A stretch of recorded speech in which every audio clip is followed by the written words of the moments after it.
going to start with Chapter 13. I Am Colin. Mary took the picture back to the house when she went to her supper, and she showed it to Martha.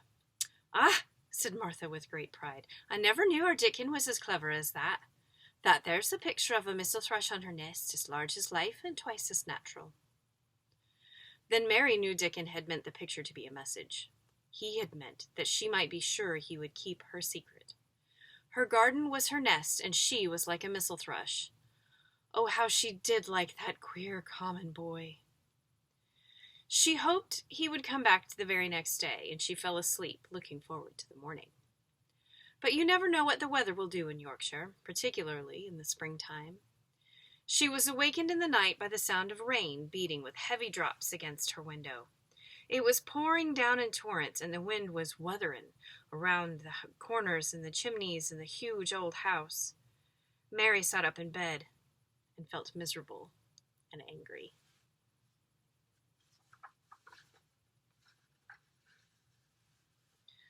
"The rain is as contrary as I ever was," she said. "It came because it knew I did not want it." She threw herself back against her pillow and buried her face. She did not cry, but she lay and hated the sound of the heavily beating rain.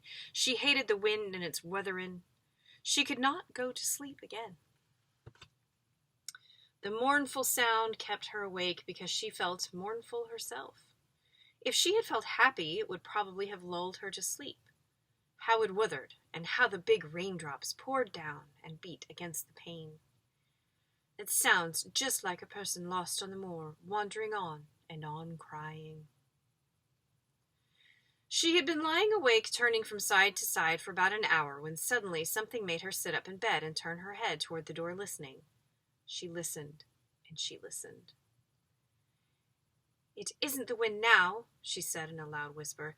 "That isn't the wind. It is different. It is that crying I heard before."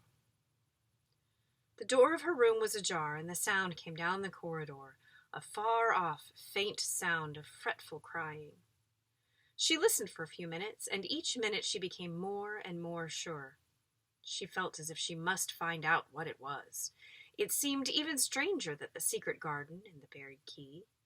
Perhaps the fact that she was in a rebellious mood made her bold. She put her foot out of bed and stood on the floor. "I am going to find out what it is," she said. "Everybody is in bed, and I don't care about Mrs. Medlock. I don't care." There was a candle by her bedside, and she took it up and went softly out of the room. The corridor looked very long and dark, but she was too excited to mind that. She thought she remembered the corners she must turn to find the short corridor with the door covered with a tapestry, the one Mrs. Medlock had come through the day she lost herself.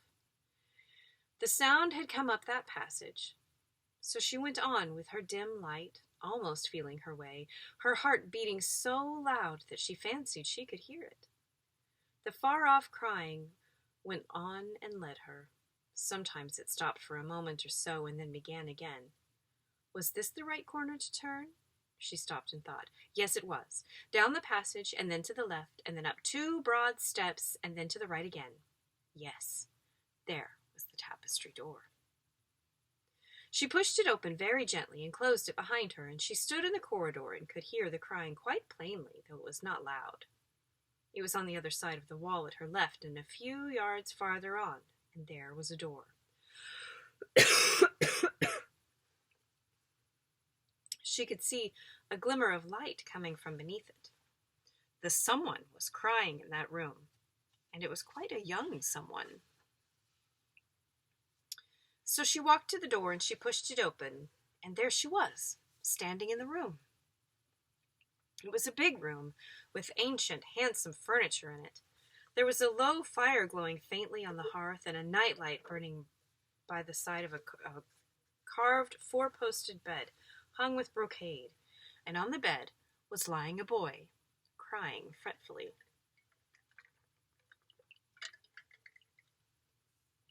Mary wondered if she was in a real place or if she had fallen asleep again and was dreaming without knowing it. The boy had a sharp, delicate face, the color of ivory, and he seemed to have eyes too big for it. He had also a lot of hair, which tumbled over his forehead in heavy locks and made his thin face seem smaller. He looked like a boy who had been ill, but he was crying more as if he were tired and cross than as if he were in pain. Mary stood near the door with her candle in her hand, holding her breath. Then she crept across the room, and as she drew nearer, the light attracted the boy's attention, and he turned his head on his pillow and stared at her, his gray eyes opening so wide that they seemed immense. Who are you?" he said at last in a half-frightened whisper. "Are you a ghost?" "No, I am not," Mary answered, her own whisper sounding half-frightened. "Are you one?" He stared and stared and stared. Mary could not help noticing what strange eyes he had. They were agate gray, and they looked far too big for his face because they had black lashes all around them. "No," he replied after waiting a moment or so. "I am Colin." "Who is Colin?" she faltered. "I am Colin Craven. Who are you?" "I am Mary Lennox. Mr. Craven is my uncle." "He is my father," said the boy.